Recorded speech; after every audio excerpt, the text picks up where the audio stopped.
Assalamualaikum warahmatullahi wabarakatuh. Alhamdulillahirabbil alamin, Rabb syahri Ramadan alladzi anzalta fihi al-Qur'an wa aftaradta ala ibadika fihi as-siyam. Shalli ala Muhammad wa ali Muhammad. Faqad qala Allah Ta'ala fil Qur'anil Karim, a'udzu billahi as-sami'il 'alim minasy syaithanir rajim.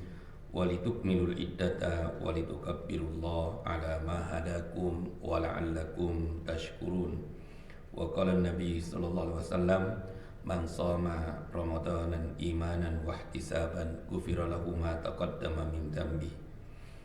Alhamdulillah, ibu-ibu dan bapak-bapak jamaah salat Isya yang berbahagia, kita pertama-tama senantiasa bersyukur kepada Allah Subhanahu wa taala karena sampai detik ini kita masih diberi umur, kesempatan dan kesehatan sehingga kita bisa hadir di masjid ini untuk melaksanakan salat Isya dilanjutkan dengan salat tarawih.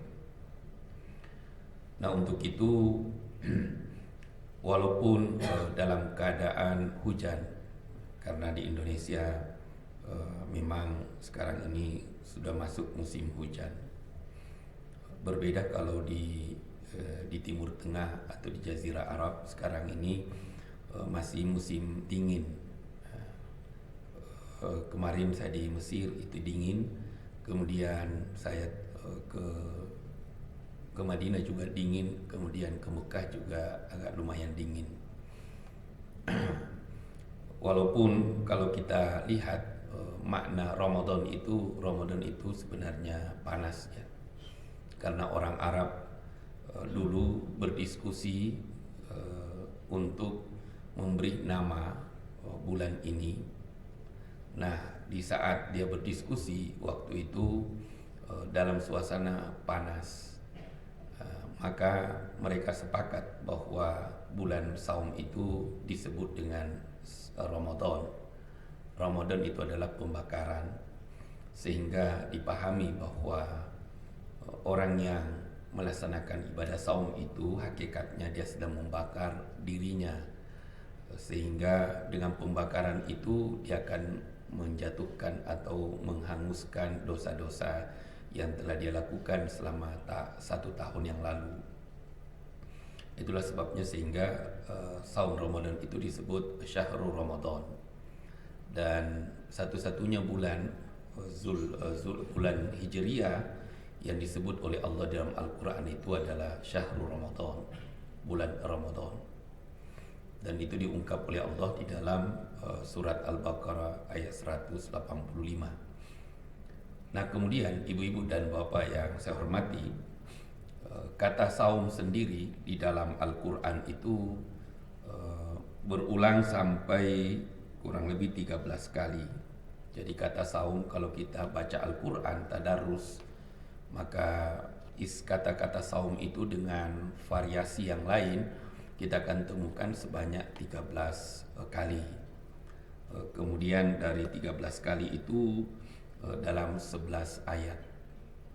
Jadi ada 11 ayat yang menghimpun ayat-ayat saum itu. Lalu dari 11 ayat itu ada 6 surat. Jadi dia menyebar di 6 surat. Pertama tentu di surat Al-Baqarah, kemudian ada di surat An-Nisa, ada di surat Al-Ma'idah, kemudian ada surat Maryam, ada di surat Mujadalah, dan surat-surat yang lainnya. Nah, untuk itu pada kesempatan yang singkat ini kita ingin berinteraksi dengan ayat-ayat saum itu. Pertama, Al-Quran menggambarkan saum itu dengan mengaitkan saum itu sebagai ibadah, dan itu diungkap oleh Allah di dalam surat Al-Baqarah ayat 183 yang tentu ayat ini sangat familiar dan sangat masyhur di bulan Ramadan. A'udzubillahi samii'il 'alim minasyaitonir rajim. Ya ayyuhalladzina amanu kutiba alaikumusiyam kama kutiba alal ladzina min qablikum la'allakum tattaqun. Jadi Al-Quran berbicara tentang saum. Saum itu dikaitkan dengan ibadah. karena saum itu adalah ibadah, maka harus kita lakukan ibadah saum itu dengan dasar iman.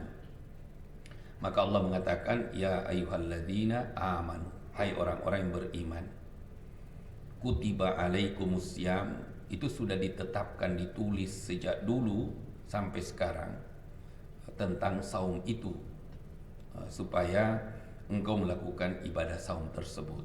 Jadi ibadah saum ini adalah ibadah tertua. Boleh jadi sejak ada manusia di bumi ini, saum itu sudah ada. Karena kita ketahui Nabi Adam sendiri pernah melakukan saum ketika dia makan buah huldi, lalu liur dari buah huldi itu masuk ke perutnya, lalu Allah merintahkan dia untuk melakukan ibadah saum selama 40 hari dalam upaya untuk membersihkan perutnya atau ususnya dari buah huldi yang haram itu. Jadi ibadah saum ini ditegaskan oleh Allah harus dilakukan dengan dasar iman. Kenapa? Karena banyak juga orang melakukan ibadah saum bukan dasar iman. Ada orang saum hanya sekedar ingin menikmati buka saum. Ada juga orang yang saum hanya ingin diet, menurunkan berat badannya. Ada juga orang yang saum dengan niat-niat yang lain. Nah, tentu saum yang dikehendaki oleh Al-Quran itu adalah saum yang didasari iman, dan itulah saum yang disebut ibadah saum. Karena tidak ada ibadah tanpa iman, dan itulah yang akan jadi amal soleh bagi kita. Kemudian kita lihat lagi di ayat yang lain, di surat Al-Baqarah juga, Allah Subhanahu wa Ta'ala ketika mengungkap masalah saum ini, menggambarkan saum ini dikaitkan atau dihubungkan dengan masalah haji. Dalam surat Al-Baqarah Allah berfirman, wa atimmul hajja wal umrata lillah. Wa atimmul hajja wal umrata lillah, hendaklah engkau menyempurnakan haji dan umrahmu. Nah, tentu di dalam melaksanakan ibadah haji dan umrah itu ada hal-hal, ada aturan yang harus kita perhatikan. Di dalam pelaksanaan haji ada namanya haji tamattu, ada haji qiran, ada haji ifrad. Nah, tentu ketika kita memilih amalan haji ada konsekuensi masing-masing. Di dalam Al-Quran disebutkan faman tamatta'a bil umrati ilal haji famastaisara minal hadi. Dan siapa yang memilih haji tamattu itu artinya dia berhaji di bulan haji. Bulan haji itu kan Syawal, Zulqa'dah dan Zulhijjah. Jadi setelah Ramadan ini itu langsung masuk bulan haji. Nah, siapa yang berangkat haji di bulan Syawal, Zulqa'dah dan Zulhijjah, lalu dia tamattu, dia mendahulukan umroh daripada haji itu sendiri, maka dia harus menyembelih dam, hadyu. Yang hadyu ini adalah seekor domba atau kambing. Itu adalah denda orang yang melakukan ibadah haji tamattu. Kemudian Allah mengatakan, faman lam yajid fasyamu salasata ayyam. Dan siapa yang tidak bisa menyembelih hewan kurban atau hewan dam karena tidak ada kambing di sana, atau susah penyembelihannya, maka atau dia kehabisan uang sementara dia melakukan haji tamattu, maka Allah mentolerir untuk saum 3 hari di Mekah. Wa sab'atun idza raja'tum, tilka asyaratun kamilah. Dan 3 hari ketika dia di Mekah, kemudian kalau dia kembali ke tanah air, dia lanjutkan saumnya menjadi 7 hari, sehingga 3 tambah 7 menjadi 10 hari. Maka kalau dia melakukan ini, maka dia tidak perlu lagi dam. Itu pengganti dam. Dia tidak perlu lagi menyembelih kambing. Nah, inilah fungsinya saum. Jadi saum itu juga dikaitkan dengan ibadah haji. Nah, kemudian kalau kita lihat lagi di dalam surat An-Nisa, di dalam surat An-Nisa Allah Subhanahu wa taala berfirman bahwa ternyata ibadah saum yang ada di dalam Al-Qur'an itu dikaitkan dengan kafarat, khusus orang yang melakukan pembunuhan. Karena di dalam Al-Qur'an Allah Subhanahu wa taala berfirman bahwa wa ma kana lil mu'minin ay yuqtala mu'minan. Tidak pantas seorang mukmin itu membunuh saudara mukmin yang lainnya. Itu enggak ditolerir oleh Islam. Enggak diberi celah oleh Allah bahwa kalau kita seorang muslim, kiblatnya Ka'bah, salatnya adalah 5 waktu atau 5 kali sehari semalam, kemudian syahadatnya asyhadu alla ilaha illallah wa asyhadu anna muhammadar rasulullah, lalu nabinya adalah rasul, kitabnya adalah Al-Quran, itu haram darahnya. Walaupun kita berbeda mazhab, mau mazhab apapun, tapi dia tidak keluar dari situ, itu haram kita alirkan darahnya sampai yaumul kiamah. Lalu Allah mengatur di situ. Allah mengatakan bahwa wa in kana min qaumin bainakum wa bainahum mitsaq. Adapun orang non-Islam yang hidup di tengah-tengah kamu, yang sudah mengambil perjanjian yang disebut kufur zimmi, dia menyerahkan dirinya diatur oleh umat Islam di komunitas umat Islam, dan dia tidak melakukan perlawanan dan dia tidak memberontak, itu harus dijaga. Dan Al-Quran mengatakan kalau ada orang muslim yang membunuh kafir zimmi yang seperti itu, maka dia kena kafarat, dia kena dam, dia kena denda. Apa dendanya? Disebutkan di dalam surat tersebut bahwa pertama, fidyatun musallamatun ila ahlihi. Dia harus membayar fidyah, tebusan. Tebusannya berapa? Terserah ahli keluarga orang kafir itu. Jadi kalau ada orang muslim membunuh non-Islam, padahal non-Islam itu tidak memberontak, tidak melakukan perlawanan, maka seorang muslim yang membunuhnya itu harus dia diat, membayar denda kepada keluarga yang dibunuh itu. Kemudian kalau dia tidak sanggup, fatahriru raqabah. Ada yang mengatakan diat itu, uang denda itu adalah uang bela sungkawa. Nah, kemudian fatahriru raqabah, atau kalau dia tidak bisa membayar diatnya, maka dia harus apa? Fatahriru raqabah. Apa artinya fatahriru raqabah? Memerdekakan budak.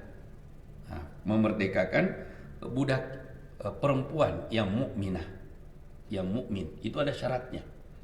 Dia harus memerdekakan budak mukmin yang budak perempuan yang mukmin. Nah, kemudian kenapa ini ayat menunjukkan bahwa Islam itu tidak pernah mentolerir namanya perbudakan?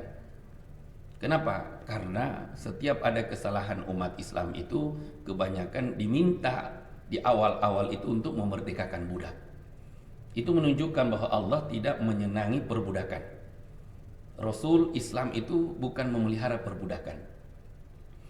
Kemudian faman lam yajid, kalau orang Islam, orang mukmin yang membunuh itu tidak sanggup melakukan dua hal ini, dia tidak bisa bayar dan dia tidak bisa memerdekakan budak, maka Allah mengatakan fasyamu syahraini mutatabi'ain, hendaklah dia saum 2 bulan berturut-turut.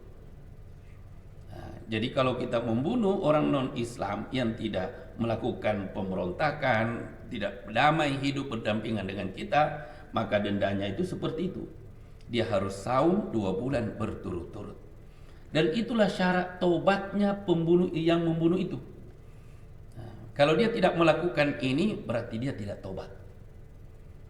Maka taubat itu punya syarat. Bukan taubat hanya sekedar ke Mekah, tawaf, ke sa'i, setelah itu pulang pakai peci putih, dianggaplah dia udah tobat. Enggak, ada syarat-syarat yang lain. Seperti orang yang korupsi lah, koruptor. Tobatnya orang korupsi itu berat karena dia harus mengembalikan harta yang dia ambil. Tanpa mengembalikan itu, tobatnya belum tentu diterima oleh Allah Subhanahu wa taala. Nah, apa kata Allah? Taubatan minallah, itulah cara taubat yang diajarkan oleh Allah kepada orang mukmin yang membunuh kafir zimmi. Nah, jadi saum di sini menjadi salah satu cara untuk melepaskan atau cara syarat diterimanya taubat orang itu. Nah, kemudian kita lihat lagi di dalam surat An-Nisa. Dalam surat An-Nisa Allah juga berbicara tentang saum. La yu'akhidhukumullahu billaghwi fi aimanikum. Allah itu tidak akan menghukum kepada kamu sekalian jika kamu melakukan sumpah, omongan yang tidak masuk di dalam hatimu. Ayat ini dijadikan dalil oleh ulama bahwa niat itu bukan di lisan, tapi niat itu cukup di dalam kolbu. Kalau lisan itu bukan niat sebenarnya, itu hanya penguat. Nah, maka niat itu intinya adalah di kolbu. Mau niat saum Ramadan, intinya itu di kolbu, bukan yang di lisan. Kita mau niat sholat zuhur, sholat maghrib, sholat isya, sholat subuh, maka kuncinya niat itu bukan di lisan, tetapi di kolbu, di hati. Berbusa-busa mulut kita mengatakan nawaitu, tapi hati kita tidak sejalan dengan mulut kita, itu tidak sah sholat kita. Nah, kemudian Allah mengatakan, Allah hanya akan menghukum sumpah kamu, omongan kamu itu yang masuk di dalam hatimu. Yang tidak masuk di dalam hatimu itu tidak akan dihitung oleh Allah Subhanahu wa taala. Nah, untuk itu kalau engkau telah bersumpah atas nama Allah dan kamu bermain-main dengan sumpah itu, tapi kamu lakukan dengan sengaja dengan dalam hati, maka Allah Subhanahu wa taala memberikan hukuman kepada kita. Apa? Kata Allah Subhanahu wa taala, maka hendaklah engkau memberi makan kepada fakir miskin sebanyak 10 orang. Jadi kalau kita sering bersumpah, lalu sumpah itu menyentuh hati kita, lalu sumpah ini yang kita lakukan tallahi wallahi billahi tidak sesuai dengan kenyataan, maka itu kena kifarat. Nah, apa? Harus memberi makan kepada fakir miskin minimal 10 orang. Atau memberi pakaian kepada orang-orang miskin juga. Nah, kalau dia tidak bisa melakukan itu, maka fatahri wasyamu dia harus saum 10 hari. Nah, dia harus saum selama 10 hari. Itulah kifaratnya, itulah tobatnya. Nah, lalu kalau kita lihat lagi di dalam surat Al-Hasyr kalau tidak salah, juz 28, saum itu dihubungkan juga, dikaitkan juga dengan masalah zihar. Apa itu zihar? Zihar itu adalah menyamakan punggung istri kita dengan ibu kita. Kita mengharamkan diri kita berhubungan dengan istri seperti halnya dengan ibu kita. Dengan tujuan apa? Untuk menyiksa istri itu. Orang-orang Arab dahulu kalau mau menyiksa istrinya, salah satu cara yang dia lakukan adalah menzihar istrinya. Dia mengatakan bahwa istriku, punggungmu itu seperti punggung ibuku sendiri. Dengan omongan itu, maka dia tidak halal untuk berhubungan sampai dia mencabut omongannya itu. Mau 1 tahun, mau 2 tahun, mau 3 tahun, terserah dia. Maka turunlah ayat menegur suami-suami itu yang sering menzihar dan menyiksa istrinya dengan cara itu, menyakiti istrinya secara psikologis. Apa?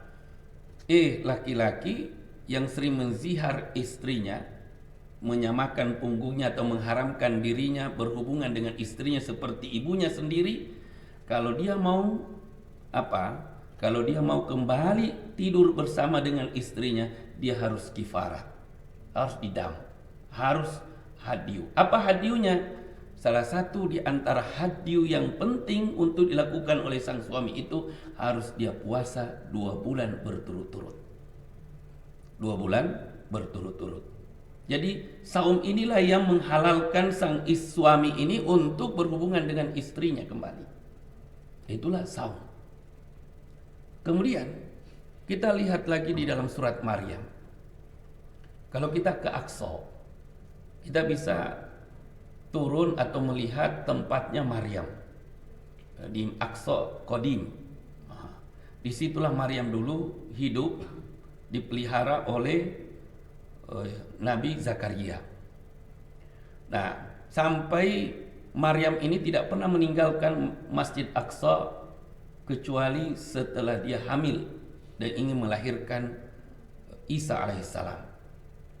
Di dalam Al-Quran disebutkan bahwa ketika Maryam ini hamil, maka dia meninggalkan Masjid Aqsa, berjalan ke arah timur. Ke arah timur itu sebagian ulama, ahli tafsir, ahli sejarah dan ahli hadis mengatakan arah timur dari Masjid Aqsa itu adalah Yeriho. Apa Yeriho? Ariha atau Jeriho. Jadi Jeriho ini masih daerah Aqsa sekarang ini, tapi pinggirnya sudah dikuasai oleh Israel. Nah, konon disitulah Nabi Maryam datang dan duduk di bawah pohon kurma, dan di bawahnya, di depan kakinya itu atau di bawah kakinya ada sungai mengalir. Nah, disitulah dia melahirkan Isa alaihissalam. Maka ahli sejarah itu banyak menolak bahwa Isa bukan lahir di Bethlehem. Kenapa? Kalau kita ke Aqsa, Bethlehem itu sebelah selatan dan itu gunung. Nggak mungkin ada kurma pada zaman itu. Kalau di Jericho sampai detik ini masih banyak kurma. Nah, kemudian ketika Nabi Maryam melahirkan Isa, maka Allah mengatakan fakuli washrabi wa qarri aini. Makan dan minumlah air yang mengalir dekatmu itu dan kurma yang jatuh dari pohonnya. Kemudian kalau kaummu itu datang, lalu kaummu itu bertanya tentang anak yang kamu lahirkan, dan pasti kaummu itu akan mencaci maki kamu, wahai Maryam. Kenapa? Karena kamu itu, setahu mereka, kamu melahirkan anak tanpa suami, pasti kamu zina. Dan itu yang sulit diterima oleh kaum Maryam. Kenapa? Karena Maryam ini terkenal keluarga soleh, keluarga terhormat di saat itu. Karena dia bapaknya Imran dan Hana itu orang terkenal, orang sederhana yang soleh dan terhormat di Aqsa. Zakaria adalah pamannya sendiri yang mendidik orang-orang di Aqsa dan punya murid 12 orang di Aqsa. Maka datanglah kaumnya itu mengatakan, Maryam, tega-teganya kamu mempermalukan dirimu, melahirkan tanpa suami. Ini siapa yang memperkosa kamu? Siapa yang menodai kamu, wahai Maryam? Kamu gak pantas melakukan ini. Tapi apa kata Maryam? Inni nazartu lirrahmani sauma. Wahai kaumku, inni nazartu lirrahmani sauma. Sesungguhnya saat ini, detik ini, aku sedang bernazar kepada Tuhanku untuk saum. Saumnya Maryam di situ bukan saum tidak makan dan tidak minum dan tidak hubungan. Tapi saumnya Maryam di situ disebut dalam Al-Quran, falan ukallimal yauma insiyah. Saya tidak akan berbicara kepada siapapun pada hari ini kecuali hanya dengan isyarat. Jadi saum itu bukan hanya tidak makan dan tidak minum. Kalau kita lihat saumnya Maryam itu saum tidak bicara. Saum tidak bicara. Itu penting, apalagi kondisi saat sekarang ini. Banyak orang sekarang ini yang hilang kebahagiaannya karena apa? Karena orang tidak bisa mengendalikan mulutnya. Banyak orang sekarang ini tercemar nama baiknya karena manusia sekarang ini pintar berbicara dan tidak mampu mengendalikan lidahnya. Maka Rasulullah SAW mengatakan, siapa yang melihat kemungkaran lalu dia diam, maka itulah iblis bisu. Itulah setan bisu. Setan bisu. Jadi kalau kita melihat kemungkaran lalu kita tutup mulut, nggak mau berbicara, nggak mau berubah, nggak mau mengatakan itu jelek, maka kitalah sebenarnya muslim iblis yang bisu. Maka silakan bicara kalau memang itu baik. Tapi kalau tidak baik, ya tinggalkan. Tinggalkan. Nah, kalau kita sibuk membicarakan hal-hal yang batil, nah itulah setan yang berbicara. Apalagi di bulan suci Ramadan ini. Di bulan suci Ramadan kita ini, ya kita harus terapkan, walaupun saum bicara itu tidak disyariatkan di dalam Islam. Tetapi kalau kita lihat kehidupan manusia sekarang ini, kita butuh namanya saum bicara. Kenapa? Supaya kata Rasul, siapa yang mampu mengendalikan lidahnya, mulutnya untuk tidak berbicara kepada hal-hal yang negatif, maka Allah akan membiarkan hatinya itu berbicara. Kalau hati kita ini mau diminta berbicara, maka kendalikanlah mulut, kurangilah bicara mulut. Tapi kalau mulut ini terlalu banyak berbicara, maka hati kita itu lebih banyak diam. Jadi tinggal kita milih, mau memberi kesempatan hati kita untuk berbicara, atau dibiarkan untuk diam terus menerus. Nah, inilah saumnya Maryam. Nah, inilah beberapa gambaran Al-Quran tentang saum di dalam Al-Quran. Kalau kita bahas nanti dalam hadis itu juga banyak. Salah satu di antaranya, ya kata Rasul, ya pemuda yang sudah siap untuk nikah tapi dia belum mampu untuk melakukan nikah, maka hendaklah dia banyak saum. Jadi saum itu juga untuk mengendalikan syahwat, nafsu, dan sebagainya. Saya kira cukup. Mudah-mudahan apa yang kita urai pada malam ini bisa kita renungkan, bahwa betapa mulianya ibadah saum itu, sehingga saum ini banyak dikaitkan dengan kehidupan kita, dikaitkan dengan apa dalam kehidupan sosial kita. Mudah-mudahan Allah Subhanahu wa taala memberikan kesempatan, umur, dan kesehatan untuk menyempurnakan ibadah saum ini. Terima kasih. Assalamualaikum warahmatullahi wabarakatuh.